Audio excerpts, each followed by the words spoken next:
Good evening everyone. अपन बात कर रहे थे सेल बायो की, और सेल बायो के अंदर लास्ट हमने बात करी थी सेल वॉल, सेल मेम्ब्रेन, उसके बाद प्रोटोप्लास्ट और फिर सेल ऑर्गेनेल कौन से डबल मेम्ब्रेन बाउंड है, कौन से सिंगल मेम्ब्रेन बाउंड है और कौन से मेम्ब्रेन लेस। लिख चुके थे अपन, ठीक है। अब अपने को जो ध्यान रखना है, एक तो कि सेल ऑर्गेनेल जो होते हैं ये लार्जेस्ट किसको बोलते हैं, लार्जेस्ट सेल कंपोनेंट तो हमने पढ़ा था किसको बोलते हैं, न्यूक्लियस को, सेल कंपोनेंट। और लार्जेस्ट सेल ऑर्गेनेल जो होता है वो होता है क्लोरोप्लास्ट, या फिर आप कह देते हो प्लास्टिड। लेकिन अब प्लास्टिड और क्लोरोप्लास्ट एनिमल सेल में तो होता नहीं है। अगर क्वेश्चन पूछ ले largest cell organelle in animal cell, तो आंसर डायरेक्टली जाएगा माइटोकॉन्ड्रिया। और प्लांट सेल के अंदर पूछा जाए तो क्लोरोप्लास्ट फर्स्ट है और सेकंड पे माइटोकॉन्ड्रिया है, ठीक है। तो ये अपने को ध्यान रखना है। तो नोट लगा के एक दो चीजें यहां से अपन नोट करते हुए बढ़ते आगे।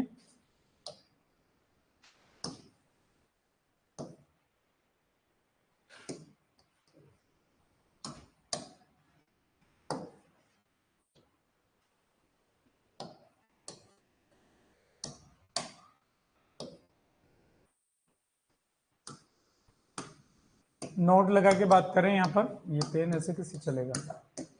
Largest cell organelle,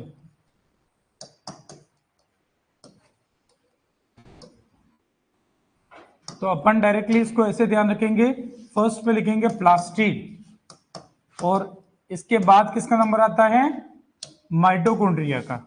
animal cell बोलते ही ऑटोमेटिकली हम समझ जाएंगे उसमें प्लास्टिड तो होगा नहीं, तो फिर फर्स्ट पे कौन आ जाएगा, माइटोकॉन्ड्रिया, ठीक है। जब एनिमल सेल बोला जाएगा तभी ये चीज अपने को ध्यान रखनी है, बाकी अपने को डायरेक्टली आंसर प्लास्टिड का ही देना है। स्मॉलेस्ट सेल ऑर्गेनल, सबसे छोटा, स्मॉलेस्ट सेल ऑर्गेनल सबसे छोटा कौन सा है, राइबोसोम। कौन सा है, राइबोसोम। ये यार सॉफ्टवेयर ही अलग है थोड़ा।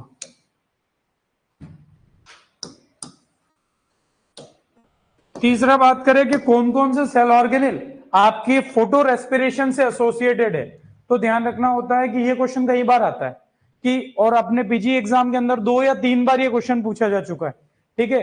तो यानी कि कौन कौन से सेल ऑर्गेनेल फोटो रेस्पिरेशन से एसोसिएटेड है। फोटो रेस्पिरेशन जिसे आप C2 साइकिल कहते हो, जो फोटोसिंथेसिस आप फिजियोलॉजी के अंदर पढ़ते हो, ठीक है। तो एक तो ध्यान रखना है पीसीएम, पहले चलता था PCB physics chemistry biology, PCM physics chemistry maths. तो हम उस ट्रिक से ध्यान रखेंगे। तो पहले अपन लिख लेते हैं cell organelles associated with, cell organelle associated with photorespiration, photorespiration. और तीनों के नाम अपने को ध्यान रखने हैं, एग्जाम में कई बार यहां से क्वेश्चन, 3 बार पीजी के एग्जाम में यहां से क्वेश्चन पूछा जा चुका है। अब वो 3 कौन कौन से हैं, ट्रिक ध्यान रखेंगे। पीसीएम, पीसीएम का मतलब परोक्सीसोम, सबसे पहला कौन सा है, परोक्सीसोम। दूसरा यहां पर आपका क्लोरोप्लास्ट, और तीसरा माइटोकॉन्ड्रिया।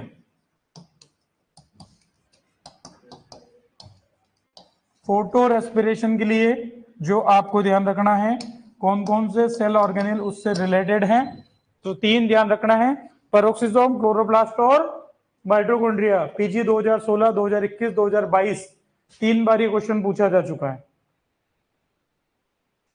तो वापिस आने की पॉसिबिलिटी बहुत ज्यादा है। 21-22 में तो लगातार आया। अब वो कई बार ऐसे भी क्वेश्चन बनाता है कि which one of the following cell organelle is not related to photorespiration. तो 3 तो रिलेटेड होंगे और चौथा कोई डाल देगा, न्यूक्लियस डाल देगा, ईआर डाल देगा, तो वो आपको वहां पर आंसर देना पड़ेगा, ठीक है।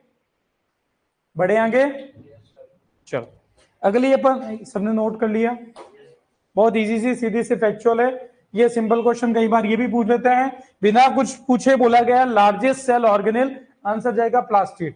प्लास्टिड की जगह कहीं भी कई बार ऑप्शन में क्लोरोप्लास्ट भी होता है, क्योंकि प्लास्टिड का ही टाइप क्लोरोप्लास्ट है, ठीक है।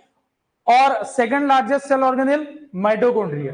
एनिमल सेल अगर बोले तो ऑटोमेटिकली हम जानते हैं कि एनिमल सेल में प्लास्टिड नहीं होता है, यानी कि जो एनिमल सेल का लार्जेस्ट सेल ऑर्गेनेल है वो माइटोकॉन्ड्रिया ही होगा। क्लियर है बात, चलो आगे अपन बात करते हैं, अगला जो सेल ऑर्गेनेल ले रहे हैं वो है माइटोकॉन्ड्रिया। ठीक है, तो सबसे पहला सेल ऑर्गेनेल जो यहां पर स्टार्ट करेंगे माइटोकॉन्ड्रिया। तीन साइंटिस्ट ऑलरेडी बात कर चुके थे, टर्म दिया था सी बेंडा ने। ठीक है, सबसे पहले देखा था कॉलिकर ने। ठीक है, तो ऐसे अपन तीन साइंटिस्ट की बात, और तीसरे जो थे अल्टमान, तीनों साइंटिस्ट जिन्होंने इसे as a cell organelle bioplast कहा था, तो वो तीनों के बारे में अपन बात कर चुके हैं। इसको सबसे पहली बात ध्यान रखना, एक चीज बोलते हैं सेल विद इन सेल। क्या बोलते हैं? Cell within cell. इसका मतलब क्या होगा कि ये, मैंने देखो ध्यान रखना, क्लोरोप्लास्ट और माइटोकॉन्ड्रिया, ध्यान से सुनना फिर नोट करना, नोट आराम से कर लेना। क्लोरोप्लास्ट और माइटोकॉन्ड्रिया दोनों सेल ऑर्गेनल ऐसे हैं जो सेमी ऑटोनोमस हैं। कैसे हैं? Semi autonomous. जैसे आप कई बार कहते हो ना कि वॉशिंग मशीन सेमी ऑटोमेटिक है, मतलब आधा काम खुद कर लेती ना आधा अपने से करवाती। ये सेमी ऑटोनोमस, जो बहुत सारा काम खुद का ये सेल ऑर्गेनल खुद कर लेते हैं और कुछ बाकी न्यूक्लियस से हेल्प ले लेंगे। तो ये सेमी ऑटोनोमस इसलिए बोले जाते हैं क्योंकि इनके अंदर क्या होता है? राइबोसोम होता है, और सबसे मेन बात, इनके अंदर डीएनए होता है। डबल स्टैंडर्ड सर्कुलर डीएनए होता है, double standard circular naked DNA. आप इनको सेल विद इन सेल क्यों बोलते हो? इनके अंदर वो सारी खासियत हैं जो प्रोकैरियोटिक सेल के अंदर होती है।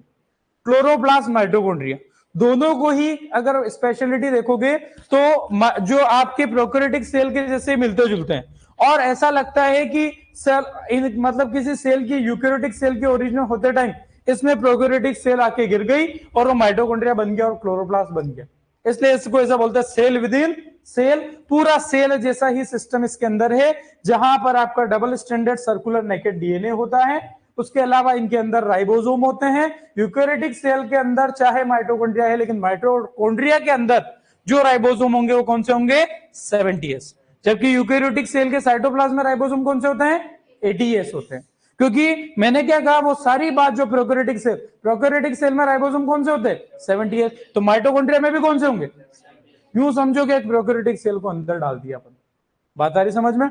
एक तो बोला इसको सेल विद इन सेल, दूसरा जो अपन ने पहले लिख लिया कि इसे सेकंड लार्जेस्ट सेल ऑर्गेनेल भी कहते हैं, वो अपने को पता है।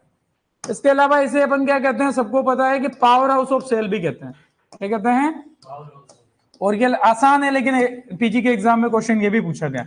अब पावर हाउस ऑफ सेल के साथ साथ कुछ इंपॉर्टेंट चीजें और लेते हैं, जो और क्या कहते हैं, देखो ध्यान से इधर, इसे एटीपी मिल भी कहते हैं। क्या कहते हैं? ATP mill. पावर हाउस इसलिए, पावर जहां पर जनरेट होती है, और सेल के अंदर जो आपकी पावर जिस फॉर्म में होती है वो एटीपी के फॉर्म में होती है। तो पावर हाउस यानी कि एटीपी की मिल है, एटीपी यहां पर ढेर सारी बनती है। नोट समझ लो पहले, फिर नोट करना। इसके अलावा इसे सेल बैटरीज भी कहते हैं। क्या कहते हैं? Cell batteries. बैटरी में भी क्या होती है? पावर होती है। और उसके अलावा इसे सेल फर्नेस भी बोलते हैं, जो कि भट्टी, भट्टी जैसे आपके वहां पर भी आपके क्या बोले, पावर आपके जनरेट होती है। तो कुल मिला के सेल फर्नेस, सेल बैटरीज, या फिर इसे आप ATP mill, powerhouse of cell कहते हो। तो सारी चीज मैंने ऑब्लिक लगा के एक ही लाइन में लिख दी। ठीक है, ध्यान रहेंगे। उसके अलावा इसके लिए अपन एक चीज ध्यान रखते हैं, most busy and active cell organelle. Most busy and active cell organelle, सबसे ज्यादा बिजी रहता है। क्यों रहता है भाई? क्योंकि इसको सबसे मेन काम करना है एटीपी बनाने का।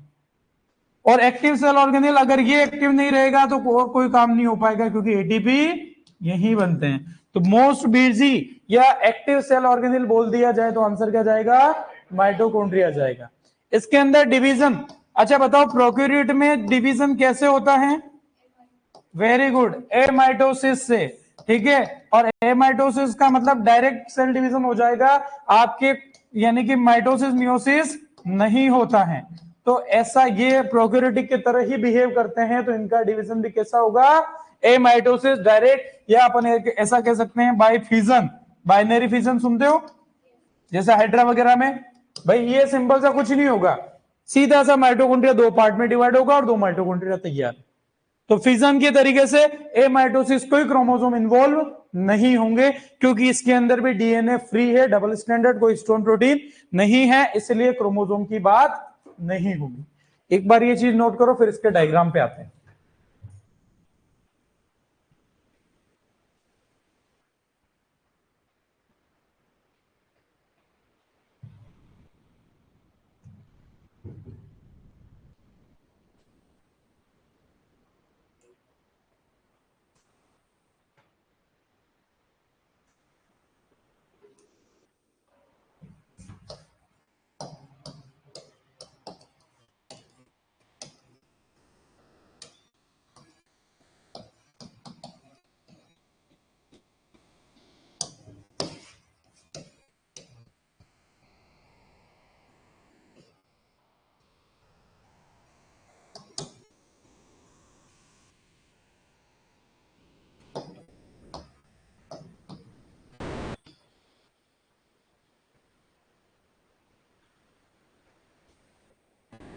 70s टाइप राइबोसोम जो अभी अपन ने बोला, और naked double stranded circular DNA, जो वो पहली बात, दूसरी बात, तीसरी बात, ये तीनों वो कैरेक्टरिस्टिक हैं जो किसके अंदर होती हैं?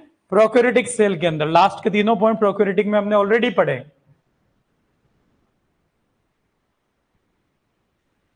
Naked double stranded circular DNA.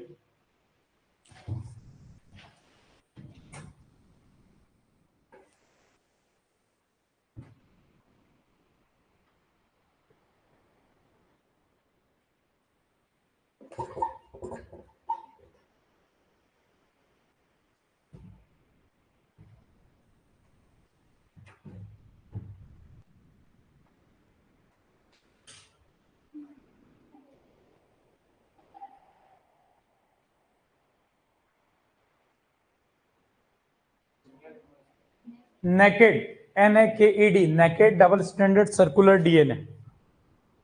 Naked इसलिए बोला जाता है क्योंकि न्यूक्लियस में नहीं होता है। प्रोकैरियोटिक सेल में भी न्यूक्लियस होता है क्या? नहीं होता है। जो डीएनए वो फ्री घूमता रहता है साइटोप्लाज्म में। तो वैसे ही माइटोकॉन्ड्रिया के अंदर भी डीएनए नेकेड है, न्यूक्लियस नहीं है, डबल स्ट्रैंडेड है, सर्कुलर है और डीएनए। ये अपन ने सेम तीनों बात किसमें पढ़ रखी है?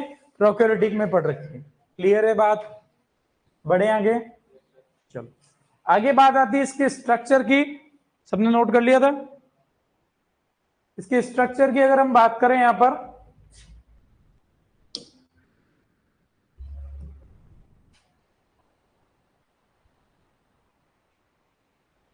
क्लियर हो जाएगा विजिबल?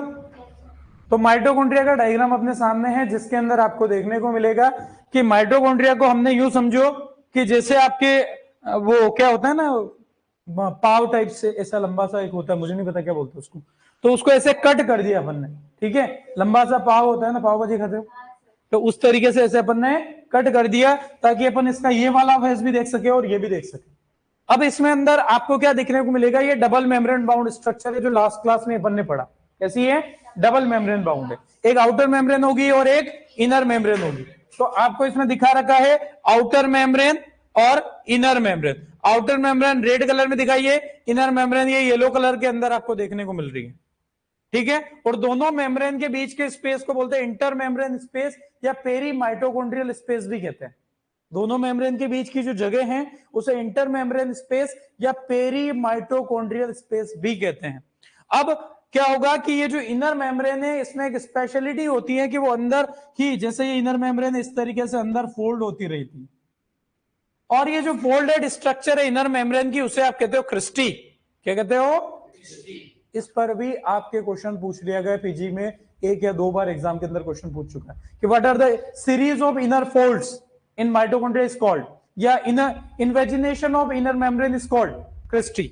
तो क्रिस्टी अपने को दिख गई। उसके अलावा यहां पर आपको देखने को मिलेगा मैट्रिक्स कहते हैं। जैसे आपके सेल के अंदर साइटोप्लाज्म होता है, वैसे जैसे ही यहां पर इनर मेम्ब्रेन के अंदर का जो ये अंदर लिक्विड भरा हुआ है उसे आप कहोगे मैट्रिक्स। उसके अलावा आपको देखने को मिलेगा यहां पर अपन ने बोला है कि DNA double stranded circular DNA. ये देखो, एक डीएनए, 2, 3, 4 ऐसे बहुत सारे डीएनए देख रहे हैं, ये double stranded circular DNA. DNA के अलावा आपको देखने को मिलेगा राइबोसोम। कौन सा होता है? 70S। अभी हमने बात की, कैसा? 70S राइबोसोम होता है। ठीक है, उसके अलावा इसमें कुछ ग्रेन्यूल्स है जहां पर स्टोर्ड फूड रहता है, ग्रेन्यूल्स जिनमें स्टोर्ड फूड रहता है। उसके अलावा एक चीज लिखा है एटीपी सिंथेस पार्टिकल्स। एक्चुअली क्या होता है, ये इनर फोल्डिंग्स होती है उस पे इस तरीके से,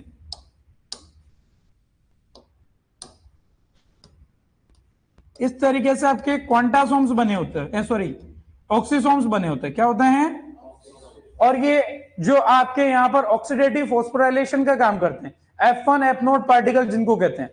तो ये इस तरीके से इस पर ढेर सारे बने हुए हैं जिन्हें यहां पर एटीपी सिंथेस पार्टिकल लिखा है, और ये कहीं कहीं पर इन्होंने बना के दिखा रखे हल्के। वैसे ये इनर मेम्ब्रेन पे ही अटैच्ड होती है। डायग्राम क्लियर है? बनाना नहीं है अपने को, तो मेन काम की चीज पे हमें क्लियर है बात? ध्यान रहेगी, सारी लेवलिंग समझ में आ गई? चलो,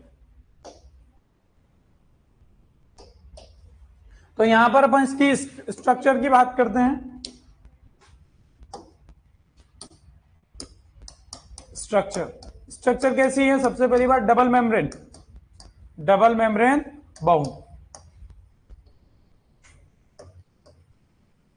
चाहो तो साथ में नोट कर सकते हो, वैसे अपन ने क्योंकि समझ के लिख रहे हैं, सारी चीज समझ ली अपन ने। डबल मेम्ब्रेन बाउंड है, और डबल मेम्ब्रेन बाउंड है तो दो मेम्ब्रेन हो गई। पहली होगी जिसे अपन कहेंगे outer membrane, outer membrane. Outer membrane के लिए हमें स्पेशली और अलग से कुछ पढ़ने की जरूरत नहीं है, मेन बात करेंगे इनर मेम्ब्रेन की, इनर मेम्ब्रेन। और दोनों मेम्ब्रेन के बीच की स्पेस को क्या कहा हमने, एक तो इंटर मेम्ब्रेन स्पेस, ठीक है, इंटर मेम्ब्रेन स्पेस, या फिर इसके लिए एक वर्ड और यूज होता है peri mitochondrial space, inter membrane या पेरी माइट्रोकॉन्ड्रियल स्पेस।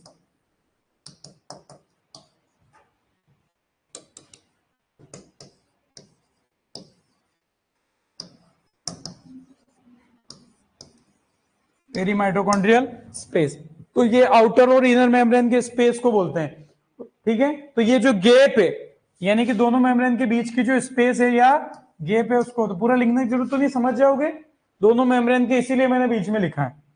तो अब ये इनर मेम्ब्रेन है, इसके अंदर जो ध्यान रखना है, इसके इनर फोल्डिंग्स को हम क्या कहते हैं, क्रिस्टी, क्या कहते हैं, क्रिस्टी। तो इसके लिए एग्जाम में जो लाइन यूज होती है वो भी अपन लिख लेते हैं। सबसे पहली बात तो इनवेजिनेशन ऑफ इनर मेम्ब्रेन कह देते हैं इसको। इनवेजिनेशन मतलब अंदर की तरफ मुड़ना, किसका, इनर मेम्ब्रेन का, इनवेजिनेशन ऑफ इनर मेम्ब्रेन। ध्यान रखना है क्रिस्टी किसकी फोल्डिंग से बनती है, इनर मेम्ब्रेन की फोल्डिंग से बनती है। दूसरा जो आपके एग्जाम के अंदर जो लैंग्वेज यूज की गई थी, उन्होंने बोला था series of inside folds, series of inside folds, अंदर की तरफ बहुत सारे लगातार फोर्स देखने को मिलते हैं, उन्हें ही क्या कहते हैं, क्रिस्टी। प्रीपीजी 2020 में यहां से क्वेश्चन पूछा था। और इनर मेम्ब्रेन पे ही कुछ आपके पार्टिकल्स लगे होते हैं, जिन्हें अपन कहते हैं F1 पार्टिकल, या कभी कभी F1 F0 पार्टिकल भी कह देते हैं, या ऑक्सीसोम भी कहते हैं। तो अपन इनका सिंपल से दो नाम लिख लेते हैं, F1 पार्टिकल्स, या इन्हें ऑक्सीजोम्स भी कहते हैं। क्वांटासोम्स कहां है, क्लोरोप्लास्ट में, यहां क्या है, ऑक्सीजोम। क्वांटा मतलब लाइट, फोटोसिंथेसिस से रिलेटेड है वो क्लोरोप्लास्ट में। ऑक्सीजोम इसलिए क्योंकि ये क्या करते हैं, से इसका माइटोकॉन्ड्रिया का मेन काम क्या है, सेल रेस्पिरेशन।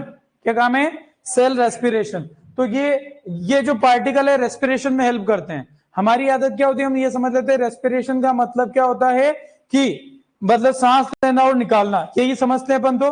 लेकिन रेस्पिरेशन का मतलब, सेल का रेस्पिरेशन मतलब एनर्जी प्रोड्यूस करना, वो वहां पर मीनिंग होता है। तो ये जो ऑक्सीजोम है, ये किस चीज के लिए फेमस है, इनका काम क्या है, site for oxidative phosphorylation, site for oxidative phosphorylation.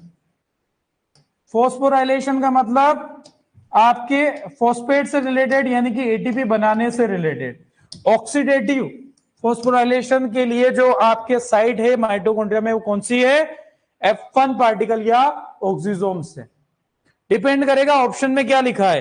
अगर ऑप्शन में आपके लिखा है कि which is the site for oxidative phosphorylation, और आपको ऑप्शन केवल सेल ऑर्गेनेल के ही दे रखे हैं, तो उसे अपन क्या तो वहां पर फिर माइटोकॉन्ड्रिया ले लेंगे। फिर उसमें पर्टिकुलर पूछा है तो इनर मेम्ब्रेन ले लेंगे। फिर इनर मेम्ब्रेन के अंदर भी पर्टिकुलर दे दिया, तो जो ये काम कौन करेगा, F1 पार्टिकल या फिर ऑक्सीजोम्स करेगा। ध्यान रहेगा, ठीक है। किसी ने बताया सर उसका नाम हॉट डॉग होता है। हाँ, मेरे को कुछ याद है, मैं नहीं कह रहा था वो पाव जैसा, वो हॉट डॉग होता है। मेरे को नहीं पता, मैंने कभी खाया नहीं भाई, पर वो ऐसा कहीं देखा है जो मुझे ध्यान रहेगा। उसके अलावा एक चीज अपने को, ये तो हो गई इनर मेम्ब्रेन से। जैसे ही ध्यान से देखो, अपन इसके स्ट्रक्चर पे बाहर से अंदर की तरफ आ रहे, आउटर मेम्ब्रेन पे आए, दोनों के बीच को स्पेस को क्या कहते हैं वो लिखा, फिर इनर मेम्ब्रेन आए। इनर मेम्ब्रेन के अंदर क्या दिख रही है वहां पर, इनर मेम्ब्रेन से क्रिस्टी, क्रिस्टी से अंदर क्या दिखेंगे, F1 पार्टिकल ऑक्सीजोम। इसके बाद अगली जो चीज दिखेगी वो क्या दिखेगी, मैट्रिक्स। क्या दिखेगा, मैट्रिक्स। मैट्रिक्स का भी ध्यान रखना, यहां से भी क्वेश्चन आता है। तो ये किसके लिए है, site for Krebs cycle. Krebs cycle कहां पर काम करता है, तो ठीक है, तो ये माइटोकॉन्ड्रिया की मैट्रिक्स में ध्यान रखना है। तो हम पूरा लिखेंगे माइटोकॉन्ड्रियल मैट्रिक्स। माइटोकॉन्ड्रियल मैट्रिक्स ये क्या है, साइट फॉर क्रेब्स साइकिल। ये क्वेश्चन चाहे आप फिजियोलॉजी में मानो या इधर मानो, क्वेश्चन एग्जाम में पूछे जाते हैं। और इसीलिए यहां से क्वेश्चन सबसे ज्यादा बनते हैं एग्जाम में, क्योंकि ये question Krebs cycle, oxidative phosphorylation, ये फोटोसिंथेसिस में भी काउंट हो जाते हैं। तो आप मान के चलो एक क्वेश्चन तो कम से कम माइटोकॉन्ड्रिया से आएगा ही आएगा, एक क्वेश्चन, चाहे फिजियोलॉजी में काउंट करो इधर काउंट करो, तो अपन जो पॉइंट बात करें उनसे आएगा, एक बार ये नोट कर लो। माइटोकॉन्ड्रियल मैट्रिक्स जो है वो क्या कर रहा है, उसका वो किसके लिए साइट प्रोवाइड करता है, क्रेब्स साइकिल के लिए। तो क्रेब्स साइकिल वही रेस्पिरेशन से रिलेटेड है, एक बार ये बात नोट कर लो, फिर आगे का देखते हैं। यानी कि फंक्शन भी समझ में आते जा रहे हैं हमें साथ में।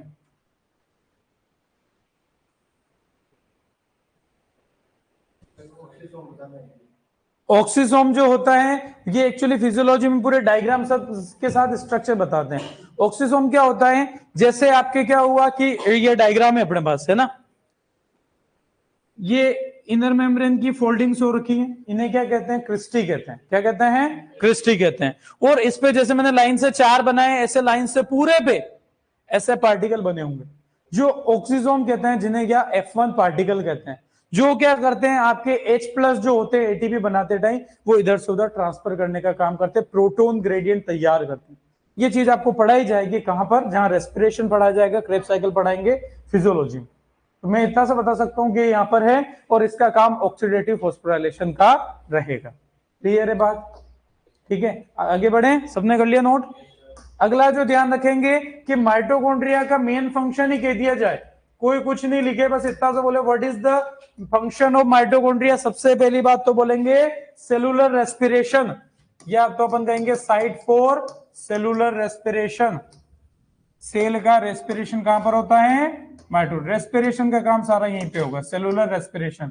या फिर एग्जाम में 2 बार क्वेश्चन बन चुका है यहां से, ऑक्सीडेटिव रेस्पिरेशन भी कहते हैं, क्योंकि ऑक्सीडेटिव फॉस्फोराइलेशन माइटोकॉन्ड्रिया के अंदर ही चल रहा था F1 पार्टिकल पे, तो ऑक्सीडेटिव रेस्पिरेशन के दो तो भी इसका मतलब यही है, ऑक्सीडेटिव रेस्पिरेशन या सेलुलर रेस्पिरेशन कहां पर होता है, माइटोकॉन्ड्रिया के अंदर ही होता है, इसका काम ही यही है, फंक्शन यही है, ये इसके लिए साइड प्रोवाइड करवाता है। उसके अलावा एक और क्वेश्चन यहां से ध्यान रखना है कि फैट्स का जो आपके डाइजेशन या मेटाबॉलिज्म होता है उसे अपन कहते हैं बीटा ऑक्सीडेशन। क्या कहते हैं, बीटा ऑक्सीडेशन। तो बीटा ऑक्सीडेशन जो होता है लिपिड्स का, फैट्स का, वो भी कहां पर होता है, माइटोकॉन्ड्रिया में ही होता है। ये भी पीजी में 2 बार क्वेश्चन पूछा जा चुका है, 2013 के अंदर इसका क्वेश्चन पूछा गया था एक बार, ठीक है। तो site for beta oxidation, beta oxidation क्या है ये भी फिजियोलॉजी में पढ़ाएंगे, मैं तो जो चीजें काम की वो ही बताऊंगा, ठीक है ना। तो क्वेश्चन जो बनेंगे फिजियोलॉजी के भी ढेर सारे क्वेश्चन आपको बता दिए। एक बार वापस से अपन फंक्शन पे, स्ट्रक्चर तो समझ में आ गई थी, कैसे बना है वो भी हमें पता है, मेन क्या क्या चीजें आ रही है, बाहर से अंदर की तरफ, इधर कॉपी में नहीं देखना, इधर सुनना है। सबसे बाहर आउटर मेम्ब्रेन, आउटर मेम्ब्रेन और इनर मेम्ब्रेन के बीच के स्पेस को इंटर मेम्ब्रेन स्पेस या फिर आप पेरीमाइटोकॉन्ड्रियल स्पेस कहोगे। जैसे ही आप उस पे आए इनर मेम्ब्रेन पे, तो इनर मेम्ब्रेन की series of folds, invagination of inner membrane is called cristae, ठीक है। क्रिस्टी हैव F1 पार्टिकल्स और ऑक्सीसोम, और F1 पार्टिकल ऑक्सीसोम का जो काम है वो क्या है, ऑक्सीडेटिव फॉस्फोराइलेशन। क्या है, एडीपी में फॉस्फेट जोड़ता है और एटीपी बनाता है, तो उसे ही कहते हैं ऑक्सीडेटिव फॉस्फोराइलेशन, और ऑक्सीजन की प्रेजेंस में होता है इसलिए ऑक्सीडेटिव बोला जाता है, ठीक है। ये तो क्लियर बात हुई। उसके अलावा फिर अपन ने क्या कहा, जैसे ही आपके मैट्रिक्स में आए, मैट्रिक्स का काम क्या है, site for Krebs cycle. Krebs cycle की साइट कौन प्रोवाइड करता है, मैट्रिक्स करती है। उसके अलावा हमने ध्यान रख लिया, यही बात करी थी, ठीक है। और उसके अलावा सेलुलर रेस्पिरेशन, ऑक्सीडेटिव रेस्पिरेशन का काम किसका है, माइटोकॉन्ड्रिया का। बीटा ऑक्सीडेशन का काम भी किसका है, माइटोकॉन्ड्रिया का। ध्यान रहेगा, ठीक है। नोट लगा के एक बात ध्यान रखेंगे कि जो मैच्योर मेमल के आरबीसी होती हैं, मैच्योर मेमल की जो आरबीसी होती हैं उसके अंदर न्यूक्लियस एब्सेंट होता है, उसके अंदर माइटोकॉन्ड्रिया एब्सेंट होता है, उसके अंदर एंडोप्लाज्मिक रेटिकुलम एब्सेंट होता है, गोल्जी बॉडी भी होता है। तो एक ही पॉइंट में अपन बात कर लेंगे कि माइटोकॉन्ड्रिया किन में प्रेजेंट नहीं होता है। तो matured mammalian RBC, matured mammalian RBC does not have, RBC को इरिथ्रोसाइट भी बोला जाता है, ठीक है। किसी को नहीं पता हो तो हल्का सा लिख देता हूं, ये ह्यूमन फिजियोलॉजी जो पढ़ाते हैं वहां पर काम आती है, आपके नहीं है तो आरबीसी, लेकिन ये क्वेश्चन हमारे काम का है। मैच्योर्ड मैमेलियन आरबीसी, जो आरबीसी मैच्योर हो चुकी है उसमें क्या होगा, does not have nucleus mitochondria, nucleus, mitochondria, ये दो चीज तो बड़ी इंपॉर्टेंट है क्वेश्चन के हिसाब से, न्यूक्लियस माइटोकॉन्ड्रिया। उसके अलावा इसमें ईआर भी एब्सेंट होती है, ER endoplasmic reticulum and Golgi body, ये चारों चीजें मैच्योर्ड आरबीसी के अंदर एब्सेंट होती हैं। एग्जाम में जो क्वेश्चन ज्यादातर बनता है न्यूक्लियस का और माइटोकॉन्ड्रिया का, और मैं तो यहाँ माइटोकॉन्ड्रिया पढ़ा रहा था इसलिए मैंने ये चीज बता दी।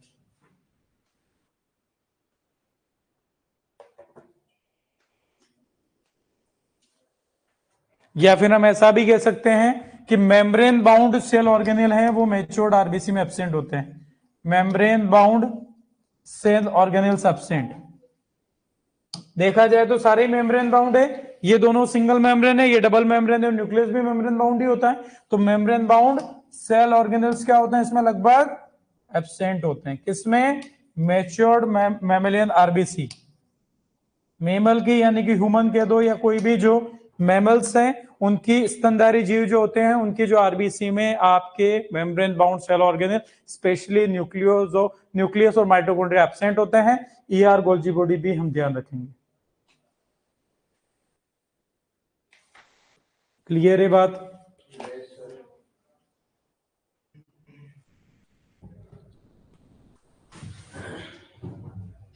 बढ़े आगे? तो माइटोकॉन्ड्रिया के जो क्वेश्चन बन सकते हैं, जो बने हैं वो सब मैंने कवर करवा दिए। तो आपके क्वेश्चन मान के चलो, फिजियोलॉजी कहो या इधर कहो, एक क्वेश्चन माइटोकॉन्ड्रिया से हर पेपर में आ रहा है। कहीं कहीं तो माइटोकॉन्ड्रिया का दो दो तीन तीन क्वेश्चन एक ही पेपर में आ गए, तो अपने को ध्यान रखना है। और ज्यादा क्वेश्चन क्यों बन रहे हैं, हम तो कहते हैं सेल बायोलॉजी के दो तीन क्वेश्चन ही बनते हैं, लेकिन इसलिए बन रहे हैं क्योंकि ये फिजियोलॉजी को भी कवर कर रहा है। क्लियर है बात? चलो ठीक। अगला जो अपन यहां पर लेते हैं जिसे कहते हैं प्लास्टिड, क्या कहेंगे, प्लास्टिड। तो अपन लेते हैं प्लास्टिड। प्लास्टिड कहां पर प्रेजेंट होते हैं, मेनली तो हम कहते हैं प्लांट्स में होते हैं। किसमें होते हैं, मतलब आरबीसी में एब्सेंट होते हैं ना, ये बिल्कुल आरबीसी में ये जो चीजें मैंने बोली वो एब्सेंट होती है। हमने कहा डज नॉट हैव आरबीसी, लेकिन मैच्योर लिखा होना चाहिए, ठीक है। वर्टिब्रेट कहो, मैमल कहो, तो उनके अंदर जो ये मैच्योर्ड आरबीसी है उसमें ये एब्सेंट होते हैं, जो membrane bound cell organelle specially nucleus, mitochondria. Nucleus cell organelle नहीं है लेकिन मेम्ब्रेन बाउंड है इसलिए, ठीक है। माइटोकॉन्ड्रिया, ईआर और गोल्जी बॉडी। प्लास्टिड की बात करें तो प्लास्टिड कहां होते हैं, प्लांट्स के अंदर होते हैं। उसके अलावा यूग्लेनोइड्स जो होते हैं, जो प्रोटिस्टा किंगडम से बिलोंग करते हैं, उनके अंदर भी प्लास्टिड होते हैं। तो अपन ध्यान रखेंगे, फाउंड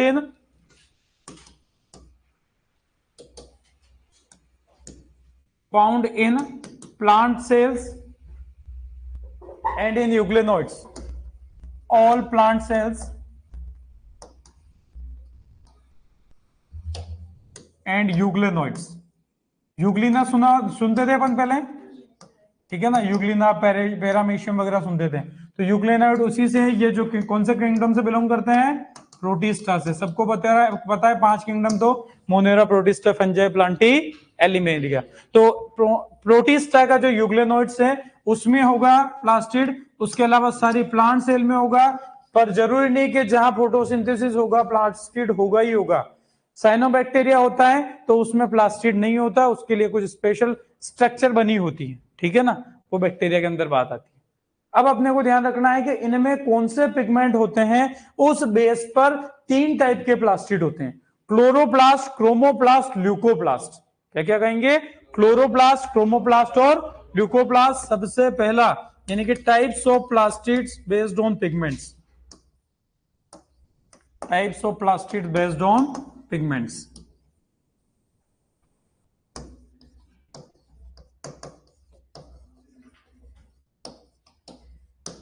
इसके अंदर सबसे पहला ध्यान रखें क्लोरोप्लास्ट। ज्यादा इसके लिए बात नहीं बता रहा हूं क्योंकि क्लोरोप्लास्ट अभी अपन आगे डिटेल में बात कर रहे हैं। क्लोरोप्लास्ट जिसके अंदर हमें ध्यान रखना है मेन पिगमेंट कौन सा होता है, क्लोरोफिल होता है। कौन सा होता है, क्लोरोफिल। तो अपन ध्यान रखें, एक तो contain chlorophyll and carotenoid pigments. Chlorophyll जिसे हम पर्णरित भी कहते हैं, क्लोरोफिल एंड कैरोटिनॉइड्स पिगमेंट्स।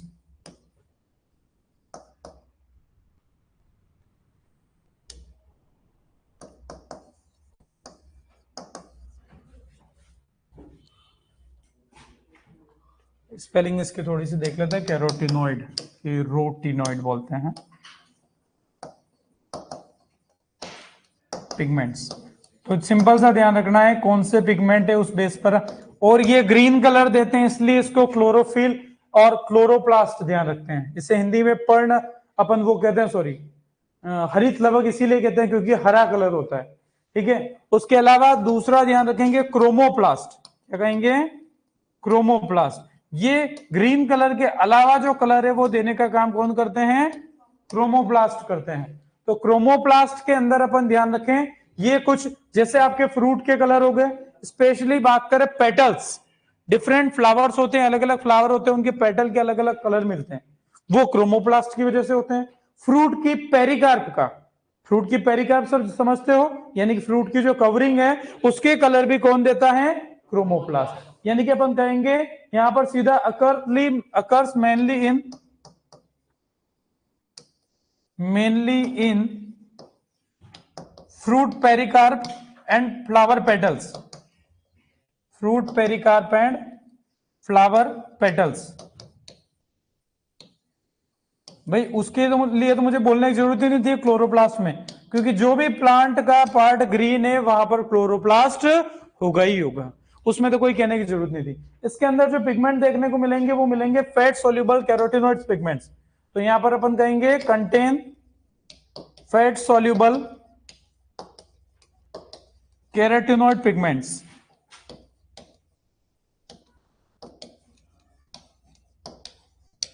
और कैरोटिनॉइड्स में जो आपके रहेंगे एक तो कैरोटीन और एक ज़ैंथोफिल। जो पिगमेंट्स कौन से मिलेंगे, कैरोटीन और ज़ैंथोफिल।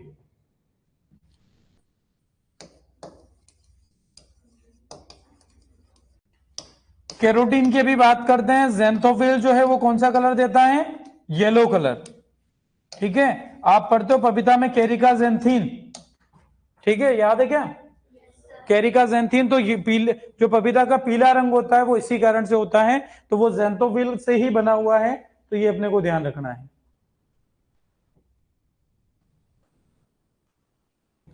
एक बार ये नोट कर लो।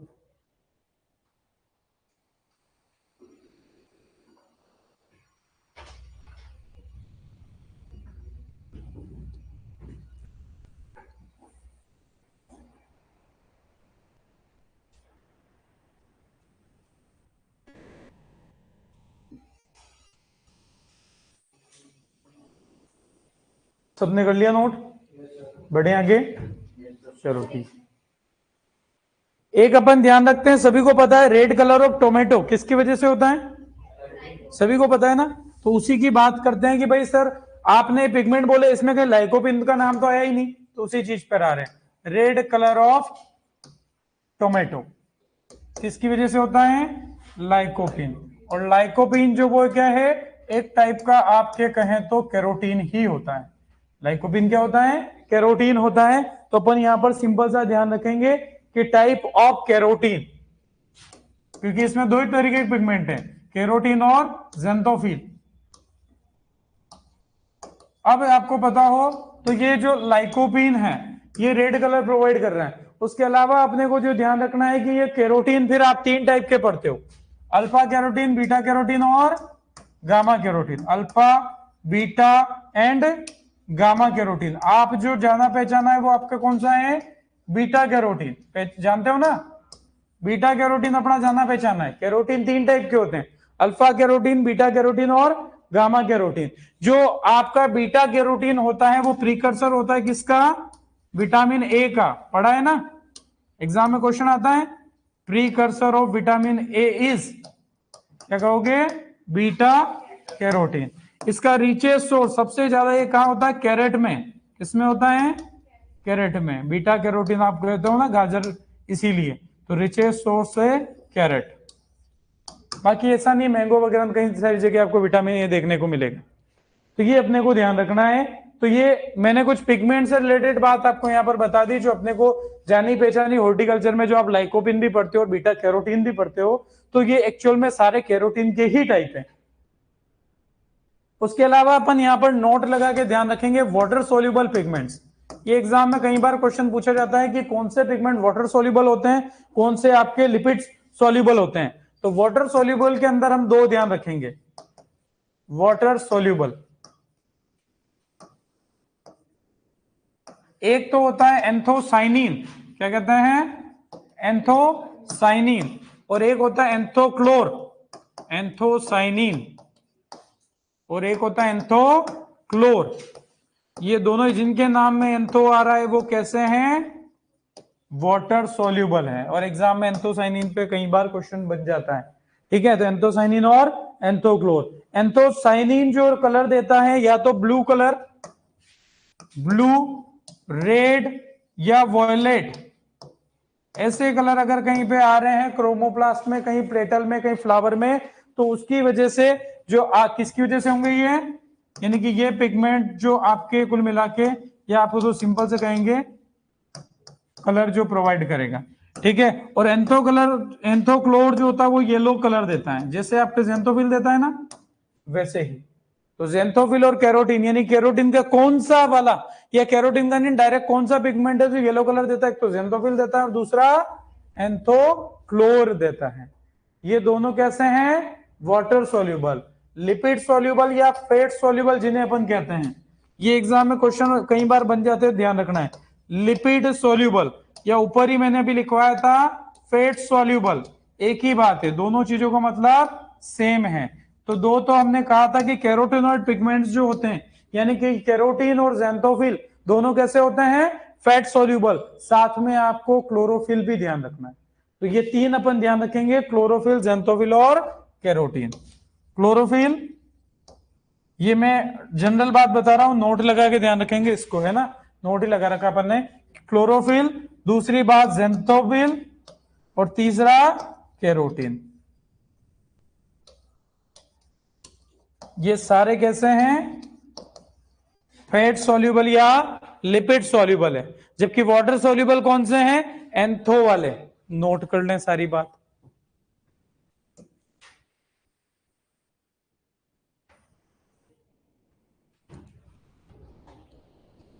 बहुत सारे क्वेश्चन बनते हैं छोटे छोटे से, तो मैंने सबको एक साथ लाने की कोशिश करी। आपके बहुत सारी चीजें यहां से रिलेटेड हॉर्टिकल्चर में आती है, मैंने हल्का सा बता दिया, लाइकोपिन का और बीटा कैरोटीन की बात।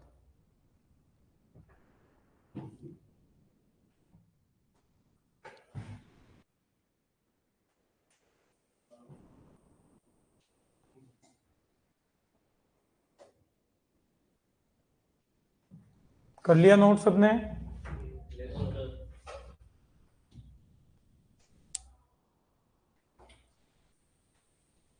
तो ये तो बात हो गई क्लोरोप्लास्ट की, दूसरी बात क्रोमोप्लास्ट की, तीसरा जो होता है जिसे अपन क्या कहते हैं यहां पर, ल्यूकोप्लास्ट। जो कलरलेस होते हैं, उनमें कोई पिगमेंट नहीं होते हैं, लेकिन उनका काम होता है फूड मटेरियल को स्टोर करने का। ठीक है, फूड मटेरियल को स्टोर करते हैं, वो भी प्लास्टिड के टाइप है, लेकिन कोई भी पिगमेंट उनमें नहीं होता है। बढ़े आगे कर लो एक बार।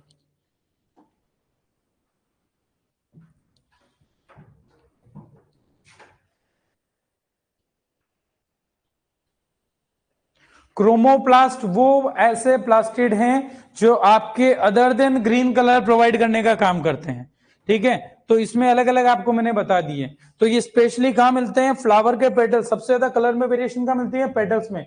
लाल रंग का गुलाब, येलो रंग का गुलाब, कहीं कहीं ब्लैक रोज भी सुनते हो। ठीक है, लेकिन अपने यहां देखने को नहीं मिलता जनरली। तो ये जो पेटल्स में कलर में वेरिएशन आ रही है ग्रीन के अलावा, वो सारी फ्रूट के कलर अलग अलग आप देखोगे, एप्पल का रेड कलर आ रहा है। ठीक है, तो ऐसा कुल मिला के जो कलर्स में वेरिएशन होती है जनरली किसकी वजह से होती है, क्रोमोप्लास्ट। टोमेटो का रेड कलर लाइकोपिन की वजह से। आप ऑरेंज कलर कह रहे हो किसका, कैरेट का, आपके बीटा कैरोटीन की वजह से। तो ये सारे क्या थे, इसके अंदर ही तो पढ़े अपन ने, कैरोटीनॉइड पिगमेंट्स, यानी कि कैरोटीन और जेंथोफिल। ध्यान रहेगा। चलो आगे अपन यहां पर बात करते हैं तीसरा वाला प्लास्टिड, जिसे अपन ने क्या कहेंगे, ल्यूकोप्लास्ट। ल्यूकोप्लास्ट कैसे होते हैं, कलरलेस होते हैं। ध्यान रखना है, ये लाइन इसके लिए अक्सर यूज हो जाती है, colourless plastid, colourless plastid having stored materials. Stored या फूड मटेरियल जिनके अंदर होता है वो कौन से हैं, ल्यूकोप्लास्ट।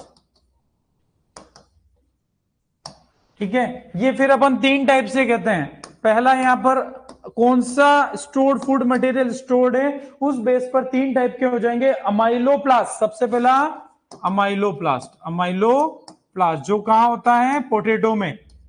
जनरली ये अंडरग्राउंड ही रहेंगे, क्योंकि कोई कलर तो देना है नहीं, केवल फूड स्टोर रखना है, तो ये अंडरग्राउंड ही होते हैं, जैसे आपके पोटैटो के अंदर। यानी कि ये क्या करते हैं, स्टोर कार्बोहाइड्रेट। किसको स्टोर करेंगे, कार्बोहाइड्रेट।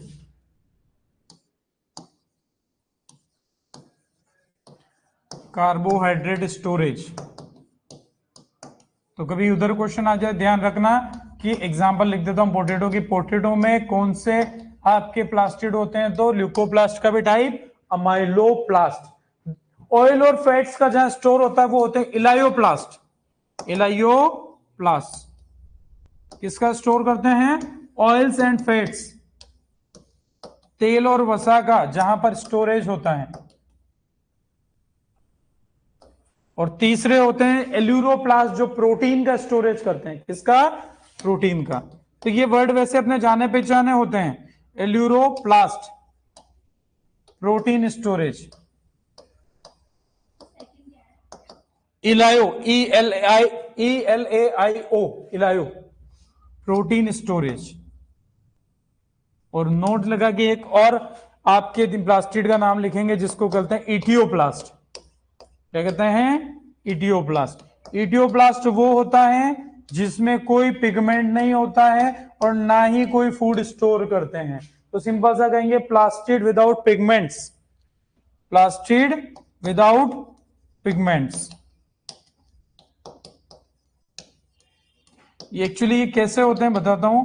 ये होते हैं आपके, जब आपके सनलाइट की एब्सेंस में जो प्लास्टिड होते हैं उन्हें इटियोप्लास्ट कहते हैं। और इस एक प्रोसेस होती है इटियोलेशन, जिसे हिंदी में कहते हैं हरिमाहिनता।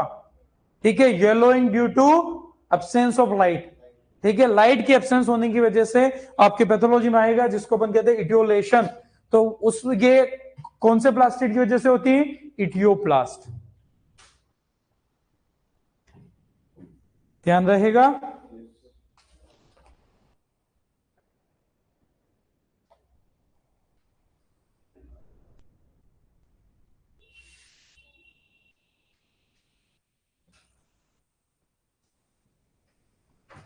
कर लिया नोट सबने, कर लो।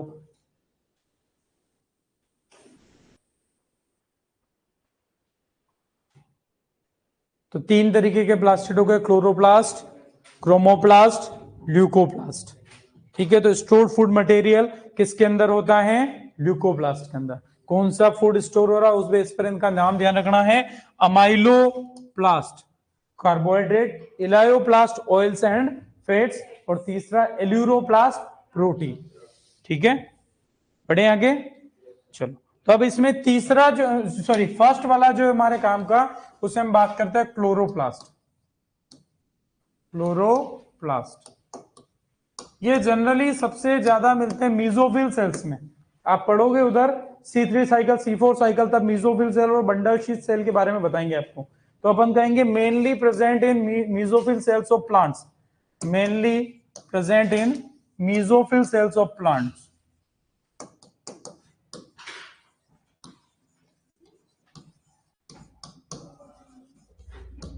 जो लीव्स के अंदर जो सेल्स जहां पर ग्रीन पार्ट होता है वो नॉर्मली मीजोफिल सेल्स होती है प्लांट में। तो सबसे ज्यादा नंबर में, सबसे ज्यादा क्वांटिटी में क्लोरोप्लास्ट कहां मिलेगा, कौन सी सेल में, मीजोफिल सेल्स में मिलेगा। ये भी अगर हम बात करें तो डबल मेम्ब्रेन बाउंड है, हमने पढ़ी रखा है डबल मेम्ब्रेन बाउंड स्ट्रक्चर। उसके अलावा हमने ध्यान पता है हमें कि ये भी सेमी ऑटोनोमस सेल ऑर्गेनेल है। Semi autonomous largest cell organelle है, जो हमने पहले ही लिख दिया था। तो ये कैसा, एक और बात, सेमी ऑटोनोमस। उसमें लिखा था कि माइटोकॉन्ड्रिया में, शायद लिखना रह गया होगा। हाँ, तो वहां लिख लेना सेमी ऑटोनोमस सेल ऑर्गेनेल। बोला जरूर था पर लिखा नहीं था अपन ने।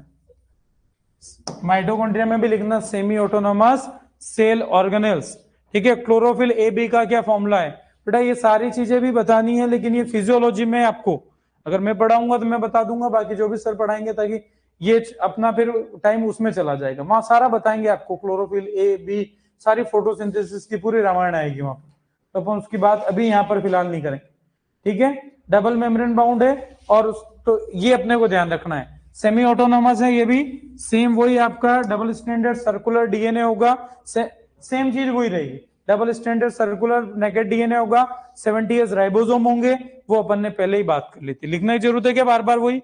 सेमी ऑटोनोमस का मतलब माइटोकॉन्ड्रिया वाली वो सिमिलरिटी तो रहेगी ही रहेगी, वो डिवीजन आपका एमाइटोसिस से होगा। तीनों पॉइंट जो वहां पर मैंने एक साथ करे थे वो यहां पर भी कॉमन रहेंगे।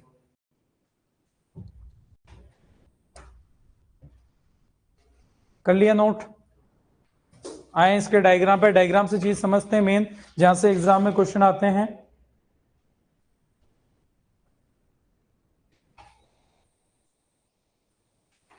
चलो देखते हैं आगे। ये हमारे पास डायग्राम है क्लोरोप्लास्ट का।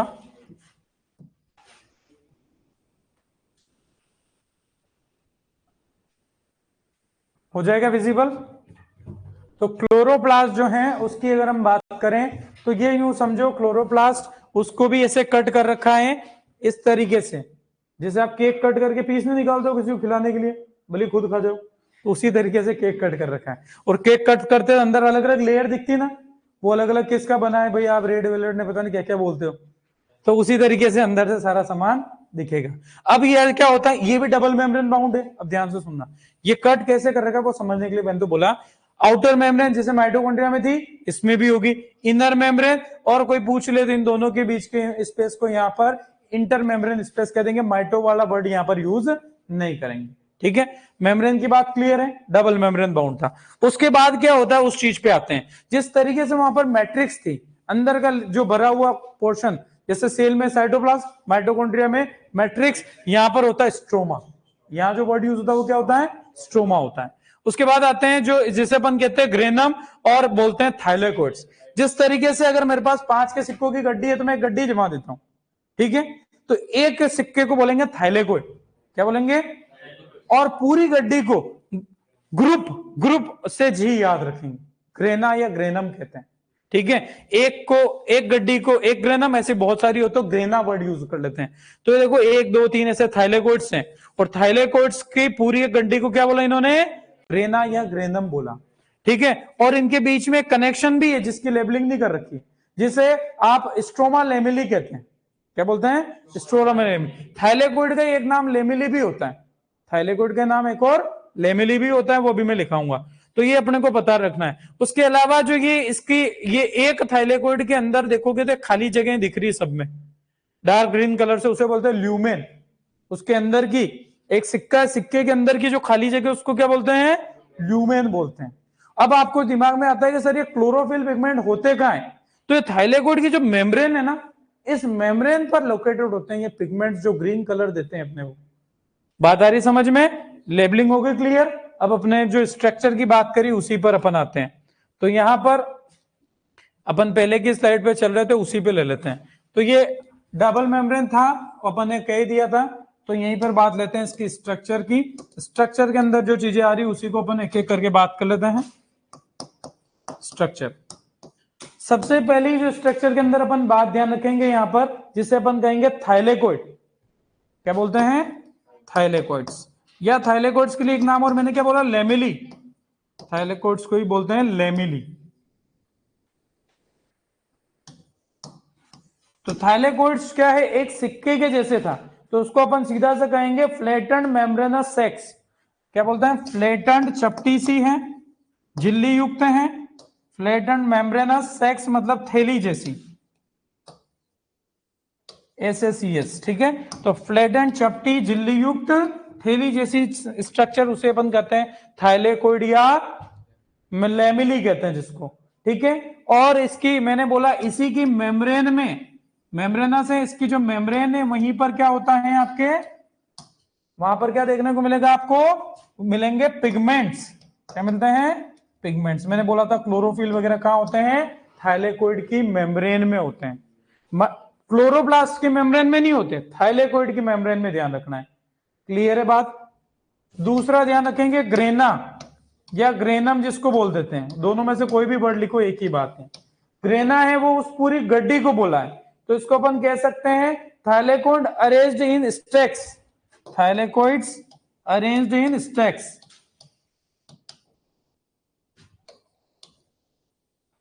अरेंज्ड इन स्टैक्स, स्टैक्स का मतलब गड्डी से ही होता है, ढेर लगा देता ना जैसे बोरियों का, तो वैसे उसको भी स्टैक बोलते हैं। मैं इसको ब्रैकेट में लिख देता हूं, लाइक पाइल्स ऑफ कॉइन्स, सिक्कों की गड्डी के समान। ठीक है, तो यहां किसकी गड्डी बनी हुई है, थाइलेकोइड्स की। उस गड्डी को, उस ग्रुप को, पूरी को क्या बोलते हैं, ग्रेना। तो गड्डी, ग्रेना, ग्रुप, जी से जी याद रखेंगे। ठीक है, तो हमारे को बड़ा आसान याद रहेगा। और उसका एक जो सिक्का होता है वो सिक्के के समान यहां पर क्या है, थाइलेकोइड, या जिसे हम क्या कहते हैं, लेमिली कहते हैं। ध्यान रहेगा। ठीक है, एक चीज और ध्यान रखनी है कि जो आपके थाइलेकोइड की जो अपन ने स्पेस के, थाइलेकोइड के अंदर के स्पेस को हमने क्या कहा, ल्यूमेन। क्या कहा, ल्यूमेन। तो ये बात भी अपन नोट रखेंगे, ल्यूमेन कहते हैं। और क्लोरोप्लास्ट के अंदर के स्पेस को क्या कहते हैं, स्ट्रोमा। क्या कहते हैं, स्ट्रोमा। तो स्पेस इनसाइड, तो डायरेक्टली मैं लिख देता हूं स्ट्रोमा, स्पेस इनसाइड क्लोरोप्लास्ट, उसे क्या कहते हैं, स्ट्रोमा कहते हैं। ध्यान रहेगा।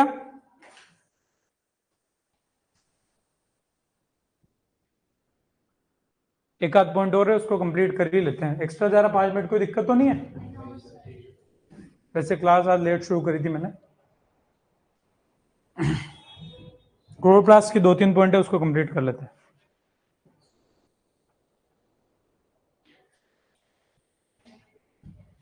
फ्लैटन्स मेम्ब्रेनस सेक्स एसएसीएस। ठीक है, मतलब चपटी झिल्ली युक्त थैली समान, तो थाइलेकोइड याद रखने के लिए। लेमिली भी बोलते हैं जिसकी मेम्ब्रेन में पिगमेंट्स होते हैं, और थाइलेकोइड के अंदर का जो स्पेस है उसे क्या कहते हैं, ल्यूमेन कहते हैं। ठीक है, ग्रेना थाइलेकोइड की जो स्टेक्स है, ढेर है, उसे ही आपने कहा है ग्रेना कहा है, जो सिक्कों के ढेर के समान है। स्ट्रोमा क्या है, स्पेस इनसाइड क्लोरोप्लास्ट, क्लोरोप्लास्ट के अंदर की जो जगह है उसे कहते हैं स्ट्रोमा। अच्छा, एक ध्यान रखना है कि क्लोरोप्लास्ट के अंदर सबसे मेन जो प्रोटीन होती है वो होती है रूबिस्को। क्या बोलते हैं, most abundant protein on the earth. कौन सी है, रूबिस्को। क्लोरोप्लास्ट की जो टोटल प्रोटीन है उसकी 16% ये अकेली प्रोटीन होती है, रूबिस्को। तो ये ध्यान रखना है, आपके फोटोसिंथेसिस C3 साइकिल पढ़ोगे, रूबिस्को का बड़ा इंपॉर्टेंट रोल है। तो रूबिस्को की 2 बात लिख देते हैं यहीं पर, अगली साइड ले लें। ठीक है, रूबिस्को, रूबिस्को को अपन हमेशा ऐसे ही लिखते हैं, आधा कैपिटल आधा स्मॉल। ऐसा क्यों लिखते हैं, आपको जब इसकी फुल फॉर्म बताएंगे उधर, ठीक है, तो वहां पर राइबोलोज बिसफॉस्फेट कार्बोक्सिलेज करके इसकी पूरी फुल फॉर्म वहां पर बताएंगे, तब बताएंगे कि इसको ऐसा लिखते हैं। तो अपन तो सिंपल सा ध्यान रखेंगे, most abundant protein on earth. Exam में क्वेश्चन आ जाता है, मोस्ट अबंडेंट प्रोटीन, सबसे ज्यादा मात्रा में जो प्रोटीन होती हैं अर्थ पे, वो कौन सी है, रूबिस्को होती है। ठीक है, most abundant protein on earth. दूसरी बात ध्यान रखेंगे, अबंडेंट प्रोटीन की जगह एंजाइम लिख दें, क्योंकि वैसे प्रोटीन ही है ये भी, क्योंकि all enzymes are protein except ribozyme.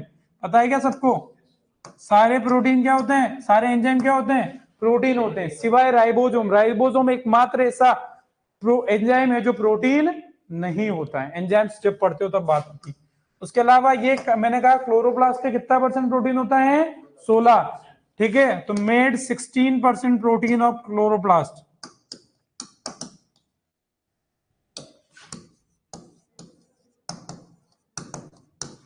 ध्यान रहेगा। तो ये 2 बात ये वैसे वहां पर पढ़ा दी जाती हैं, लेकिन इंपॉर्टेंट है क्वेश्चन, तो मैंने कहा दोनों यहां पर बता देता हूं। तो ये रूबिस्को की बात आपको ध्यान रखना है। अच्छा, एक फोटोसिंथेटिक आपको ध्यान रखना यूनिट। ठीक है, रेस्पिरेटरी यूनिट जो होती है जैसे, वो तो आपको ध्यान रखना है कि ऑक्सीजोम थी। तो अब यहां पर बात करते हैं फोटोसिंथेटिक यूनिट, क्या बोलते हैं, क्वांटासोम। क्या बोलते हैं, क्वांटासोम। वहां पर क्या था, माइटोकॉन्ड्रिया में ऑक्सीजोम था। क्या था, ऑक्सीजोम। तो ये फोटोसिंथेटिक फंक्शनल यूनिट जिसे कहते हैं क्वांटासोम। और क्वांटासोम के लिए कल की क्लास में हमने बोला था कैसा होता है, मेम्ब्रेनलेस होता है। कैसा होता है, मेम्ब्रेनलेस होता है। तो क्वांटा मतलब लाइट, मतलब कहां होगा, क्लोरोप्लास्ट में होगा। तो ये आपको ध्यान रखना है, फोटोसिंथेटिक फंक्शनल यूनिट। इसके अलावा अब आते हैं अपन इसके फंक्शनल पे। 4 फंक्शन सिंपल से ध्यान रखेंगे। सबसे पहले जो इंपॉर्टेंट, जो फिजियोलॉजी में कई बार क्वेश्चन बनते हैं, जिसमें पीजी 2013, 17, 18 तीनों एग्जाम में क्वेश्चन बने। सबसे पहला जो ध्यान रखेंगे, ग्रेना का जो काम है, ग्रेना, वो ग्रेना का फंक्शन है वो क्या है, light reaction. Site 4 light reaction कहां होती है, ग्रेना में होती है। साइट 4 लाइट रिएक्शन, ठीक है, तो ध्यान रखना है। दूसरी बात, यानी कि आपको थाइलेकोइड मेम्ब्रेन भी कह सकते हैं। स्पेशली ग्रेना में भी ये काम कहां होता है, थाइलेकोइड मेम्ब्रेन में। ग्रेना किससे बना हुआ है, थाइलेकोइड से।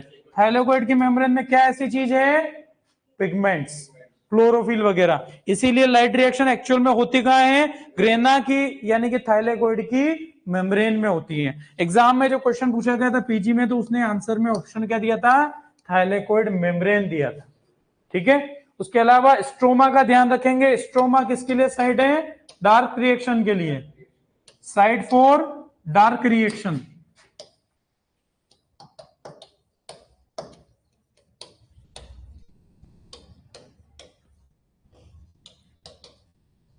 तो डार्क रिएक्शन कहां होती है, एग्जाम में कई बार क्वेश्चन बनता है, तो वो आपके यहीं पर होती है।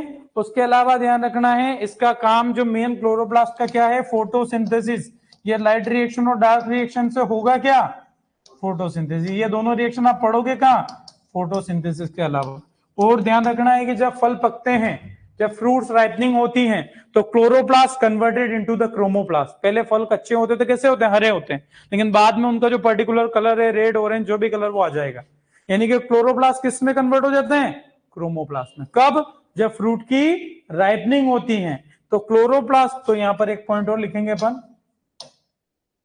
लास्ट पॉइंट है अपना, तो ये आपका क्लोरोप्लास्ट था। तो यहां पर अपन कहेंगे chloroplast changes into, chloroplast convert into, या changes into chromoplast, changes into chromoplast during fruit ripening, during fruit ripening. भाई कोई भी फल हो कच्चा होता है तब कैसा होता है, ग्रीन ही होता है, ठीक है। तो ड्यूरिंग राइपनिंग, जब भी फ्रूट राइपनिंग होगी, पकेगी, तो क्लोरोप्लास्ट कन्वर्ट हो जाता है क्रोमोप्लास्ट में, और उसका पर्टिकुलर कलर आ जाता है। जितने क्वेश्चन क्लोरोप्लास्ट से बनते हैं या बने हैं, वो लगभग अपन ने यहाँ पर कवर कर लिए। मेन जो क्वेश्चन पूछे जाते हैं इसके फंक्शन से, और दोनों ही, ये जो सबसे ज्यादा पूछे जाने वाले क्वेश्चन क्लोरोप्लास्ट के। बाकी पूरी कंप्लीट डिटेल आपको मैंने बता दी। सर अगर ह्यूमन बीइंग के अंदर जेनेटिक इंजीनियरिंग के थ्रू क्लोरोप्लास्ट का जीन एनकोड कर सकते हैं क्या, वैसा बहुत ज्यादा पूछ लिया तूने तो ये चीज, ठीक है। आप ह्यूमन के अंदर क्लोरोप्लास्ट, तो फिर फोटोसिंथेसिस हो जाएगा, तो फिर प्लांट का काम क्या रहेगा, वो तो इतना मैं नहीं बता सकता। तो आज के लिए इतना ही, थैंक यू। इसमें है नहीं क्या मैग्नेट, ओके थैंक यू।